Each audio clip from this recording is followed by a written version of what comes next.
Hello guys, मैं आपको आज पार्टोग्राफ किस तरीके से भरते हैं ये इसकी बारे में जानकारी दूंगी और सरल और सही तरीके से जानकारी दूंगी। आप यदि इस वीडियो को एक बार देखेंगे तो आपको पार्टोग्राफ सही तरीके से भरना आ जाएगा। तो चलिए चालू करते हैं पार्टोग्राफ भरना। इसमें महिला का नाम रानी है, तो हमने रानी को यहाँ लिख दिया। और उसके बाद पति रामभजन, उसके पति का नाम रामभजन है। उसके बाद में एक महिला है 18 वर्ष उम्र, उसकी उम्र 18 वर्ष है। 10 बजे दिनांक 11 जून 2009 को प्रसव पीड़ा जो सुबह 7 बजे से शुरू हुई थी के साथ भर्ती हुई है। मतलब महिला हमारे पास में 10 बजे भर्ती हुई है और उसको डिलीवरी के दर्द कितने 7 बजे से आ रहे थे। तो हम टाइम नोट करेंगे जब वो हमारे पास भर्ती हुई है। तो हमारे पास महिला कब हुई है? 10 बजे सुबह के टाइम भर्ती हुई है और 11 तारीख को हुई है। ठीक है, तो 11/6/2009 यहाँ पे टाइम है उसका। और यहाँ पे एंट्री नहीं है। महिला जो हमारे पास भर्ती हुई है उसकी अभी थैली फटी नहीं है, मतलब उसका अभी इम्यूनिटी फ्लूइड नहीं जा रहा है, जो झिल्ली बोलते हैं वो नहीं फटी है। तो यहाँ पे अभी हमारा टाइम नोट नहीं है। अब हम देखते हैं कि जो पार्टोग्राफ है हम किस प्रकार से हम भरेंगे। तो जब महिला सुबह हमारे पास 10 बजे भर्ती हुई है तब उसके साथ में वो किस किस स्थिति में हमारे पास भर्ती हुई थी। तो पढ़ेंगे कि सर्विक्स 4 सेंटीमीटर खुला था। मतलब सर्विक्स को हम कहाँ दिखाएंगे? सर्विक्स यहाँ यहाँ इस वाले भाग में दिखाएंगे पार्टोग्राफ में। कि महिला का टाइम नोट करेंगे, कितने बजे भर्ती हुई हमारी महिला? 10 बजे। तो हम यहाँ लिखेंगे 10 बजे इस वाले कॉलम में, 10 बजे सुबह के टाइम। ये जो कॉलम चलते हैं इसको हम, जैसे महिला यहाँ हमारे पास में भर्ती हुई है 4 सेंटीमीटर में, तो ये सर्विक्स के डायलिटेशन को हमको इस कॉलम में भरना रहता है। यहाँ पे बच्चे की एफएचएस को भरना रहता है और इस वाले में महिला को कितने बार दर्द आ रहे हैं उसको भरना रहता है। और यहाँ पे जो रहता है महिला का बीपी क्या चल रहा है वो रहता है। तो हम देखते हैं, महिला हमारे पास में 4 सेंटीमीटर डायलिटेशन में आई थी, इसलिए हम 4, ये जो अलर्ट लाइन होती है जहाँ पे छूती है वहीं पे हमको क्रॉस का निशान लगाना रहता है। जैसे महिला हमारे पास 4 सेंटीमीटर डायलिटेशन में आई है तो ये हमारे पास ये 4 कहाँ है? यहाँ पे है। और अलर्ट लाइन जो है 4 को यहाँ छू रही है, इसलिए हम क्रॉस का निशान यहाँ लगाएंगे। यदि महिला का सर्विक्स का डायलिटेशन क्या होता? 5 सेंटीमीटर में भर्ती होती है हमारे पास महिला, तो तब क्या करते हैं हम, ये जो अलर्ट लाइन है जहाँ छू रही है, जैसे ये 5 का ये चला, ये यहाँ छू रही है तो यहाँ क्रॉस का निशान आता। और यदि महिला हमारे पास में 6 सेंटीमीटर डायलिटेशन में आती तो ये जो 6 की ये लाइन जो चल रही है 6 के बाद में ये यहाँ जहाँ अलर्ट लाइन को छू रही है यहाँ पे क्रॉस का निशान आता। उसी प्रकार से 7 का यहाँ आता, ये 8 का ये यहाँ पे आता, 9 का यहाँ पे आता। ठीक है, तो ये सर्विक्स का जो है डायलिटेशन को हम इस प्रकार से नोट करते हैं। तो ये महिला हमारे पास में 4 सेंटीमीटर डायलिटेशन में आई है, इसलिए हम क्रॉस का निशान 4 सेंटीमीटर में 4 के पास में जहाँ अलर्ट लाइन छू रही है वहाँ लगा दिए। इसके बाद में महिला को 10 मिनट में 2 कॉन्ट्रैक्शन हर 20 सेकेंड के लिए आ रहे हैं। तो 1 से 19 सेकेंड को हम लोग दर्शाते हैं डॉट में। इस प्रकार से मैं यहाँ आपको समझाने की कोशिश करती हूँ।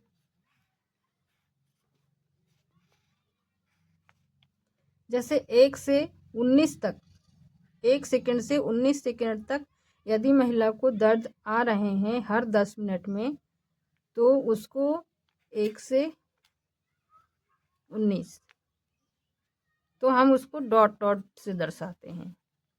और यदि महिला को 10 सेकेंड में 20 से 40 तक दर्द आते हैं, 20 सेकेंड से 40 सेकेंड तक दर्द आते हैं 10 मिनट में, तो उसे हम इस प्रकार की लाइन से दर्शाते हैं। और यदि महिला को जो दर्द हैं वो 41 सेकेंड से लेकर यदि 50-60 जितने भी सेकेंड तक आ रहे हैं तो उसे हम इस तरीके से पूरा गाढ़ा डार्क कर देते हैं।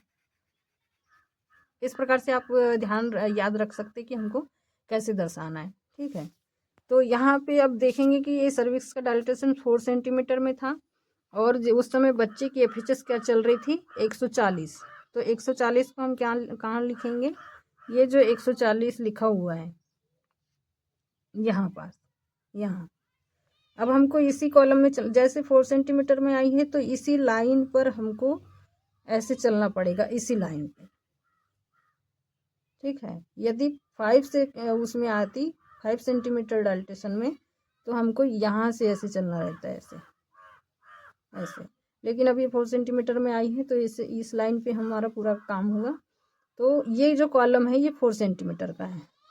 ठीक है, तो अब ये 140 में आई है, इसलिए हम 140 के सामने इस लाइन पे बच्चे की जो धड़कन है एफएचएस चल रही है उसका डॉट से हम दर्शाएंगे। इसके बाद में इसी के नीचे वाले कॉलम है, जान रहे हैं कि महिला को कॉन्ट्रैक्शन 10 मिनट में 20 सेकंड के लिए आ रहे हैं, इसलिए हमारा ये आ जाएगा, ये लाइन आ जाएगी 20 से 40 वाली 20 में।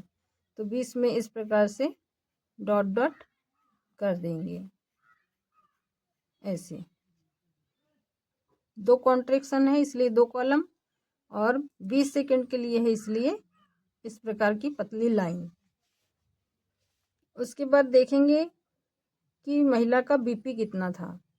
बीपी महिला का 100/70 था जब महिला हमारे पास आई थी, इसलिए यहाँ बीपी को दर्शाने के लिए हम 100 के सामने एक इस प्रकार से निशान लगाएंगे और उसके बाद में क्या था 70, उसका डैशप्लिक 70 था, उसको यहाँ लगाएंगे 70 के सामने वाले कॉलम में। अब इस प्रकार से लाइन खींच करके हम इस प्रकार से बीपी को दर्शाते हैं। अब यहाँ देखेंगे कि महिला की पल्स क्या चल रही थी, तो पल्स महिला की 80 थी, 60 70 80। अपना ये 80 यहाँ पर है तो इसको हम यहाँ डॉट लगा देंगे। तो ये लाइन हमारी कवर हो गई जब महिला भर्ती हुई थी। और जानेंगे कि जो महिला का झिल्ली नहीं फटी हुई थी इसलिए हम उसे आई से दर्शाएंगे। यदि महिला की झिल्ली जो है नहीं फटी है तो आई से दर्शाते हैं। यदि झिल्ली फट गई है और साफ पानी जा रहा है तो सी से दर्शाते हैं। यदि उस पानी में म्यूकोनियम है, मतलब बच्चे ने लेटरिन कर दिया है, म्यूकोनियम आ रहा है, तो एम से दर्शाते हैं। और यदि उसी एमनियोटिक फ्लूइड के साथ में ब्लड आ रहा है तो बी से दर्शाते हैं। यहाँ पे महिला की झिल्ली क्या है, नहीं फटी है अभी, तो हमने उसे आई से यहाँ पे एमनियोटिक द्रव के सामने वाले कॉलम में उसी लाइन पे आई से दर्शा दिया। अब देखेंगे कि महिला यहाँ पे ये जो है आधे आधे घंटे में चलता है, एफएचएस भी आधे आधे घंटे में चलता है, और जो बीपी है हर 4 घंटे में लिया जाता है। जो पल्स है वो आधे आधे घंटे में काउंटिंग होती है। और जो महिला का टेम्परेचर है तो उसी कॉलम में महिला का यहाँ पे टेम्परेचर है 37 डिग्री सेल्सियस, तो उसी कॉलम में हमने 37 डिग्री सेल्सियस दिखे। तापमान और बीपी को हमको 4-4 घंटे में देखना है, और महिला का जो डायलिटेशन है वो भी हमको 4 घंटे में देखना रहता है, और बाकी सब आधे आधे घंटे में देखे जाते हैं। अब हम देखेंगे इसके बाद कि 10:30 बजे, मतलब ठीक आधे घंटे बाद, यहाँ लिखेंगे इसी कॉलम में, इस पहले कॉलम के बाद वाले कॉलम में 10:30 बजे, मतलब आधे घंटे के बाद। अब आधे घंटे के बाद महिला की स्थिति क्या है। आधे घंटे के बाद में एफएचएस बच्चे की चल रही है 140, तो 140 के सामने मार्क लगाए, डॉट लगाते हैं। उसके बाद में यहाँ पे भी अब लिखा है कि एफएचआर 140 कॉन्ट्रैक्शन 10 मिनट में 2 बार आ रहे हैं, और वो भी 20 सेकंड के लिए ही आ रहे हैं। तो 10 मिनट में 2 बार आए और 20 सेकंड के लिए, तो 20 सेकंड के लिए फिर से ये पतली लाइन वाली इस प्रकार से 2 दर्द हमने दिखाएंगे।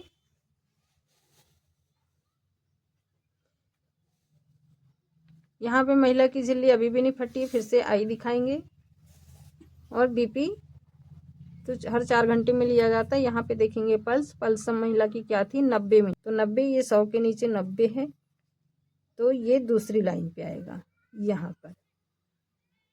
इस प्रकार से अब देखेंगे कि 11 बजे महिला की स्थिति क्या थी। 11 बजे महिला की स्थिति थी,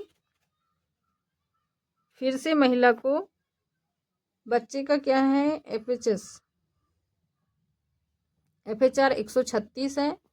136 इसलिए 136 के सामने थोड़ा ऊपर यहाँ डॉट का निशान लगाएंगे। उसके बाद महिला को 10 मिनट में 2 बार 25 सेकंड के लिए दर्द आ रहे हैं।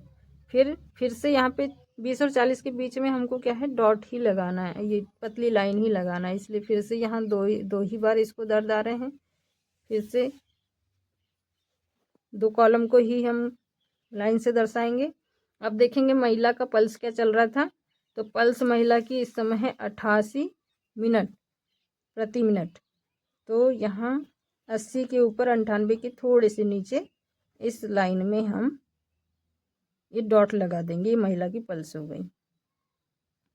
इसी प्रकार से हम जितने बार महिला को दर्द आ रहे हैं उसको यहाँ, और महिला की यदि झिल्लियाँ फट गई तो उसको यहाँ, बच्चे का FHS और महिला की पल्स क्या चल रही है उसको यहाँ दर्शा देंगे, BP इस तरीके से दर्शा देंगे।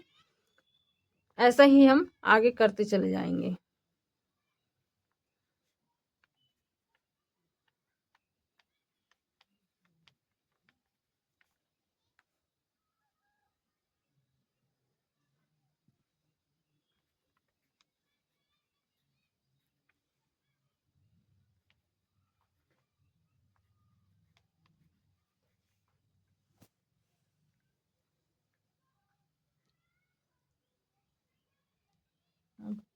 इस पार्टोग्राफ में मेरे द्वारा आपको बताया गया कि यह पार्टोग्राफ किस तरीके से भरना है, ताकि आप समझ ही गए होंगे कि किस तरीके से इसको भरना रहता है। यदि पार्टोग्राफ हम सही तरीके से भरते हैं तो हमको माँ बच्चे दोनों की स्थिति का पता चल जाता है।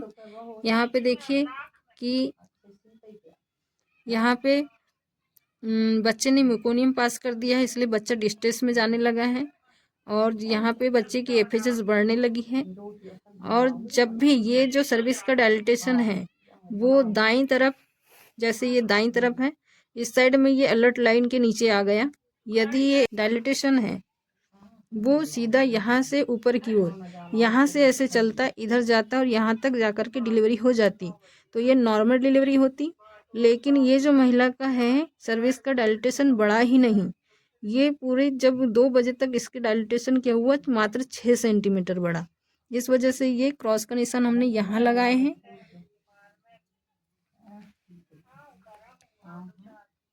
ये डायलिटेशन 6 सेंटीमीटर ही बढ़ा महिला का। यहाँ से 10 बजे भर्ती हुई और 1.5 बजे तक इसका सर्विस का डायलिटेशन यहाँ तक आया, ये अलर्ट लाइन के नीचे आ गई। तो ये महिला हमारी हाई रिस्क है, बच्चा भी हाई रिस्क में चला गया, और जो है ये ऐसे, इस वजह से इस महिला को और बच्चे को दोनों को रिफ़र किया गया। बच्चा डिस्ट्रेस में जा रहा था, अभी तो डिलीवरी हुई ही नहीं है, और मेकोनियम पास कर दिया था, और महिला का जो है सर्विस का डायलिटेशन अच्छे से नहीं हो पा रहा था, इस वजह से इस महिला को रिफ़र किया गया। इस प्रकार से हमने जब पार्टोग्राफ भरे हैं तो हाई रिस्क के लक्षण क्या होंगे, क्या हो रहा है महिला के साथ में, महिला की स्थिति क्या है, उस हिसाब से है ये महिला रिफ़र हो चुकी है। ऐसे भरते हैं पार्टोग्राफ। आई होप कि आपको समझ में आया होगा। यदि आपको ये वीडियो अच्छी लगी होगी तो आप कमेंट सेक्शन में ज़रूर बताइएगा, और मेरे चैनल को लाइक और सब्सक्राइब करना ना भूलिएगा। धन्यवाद।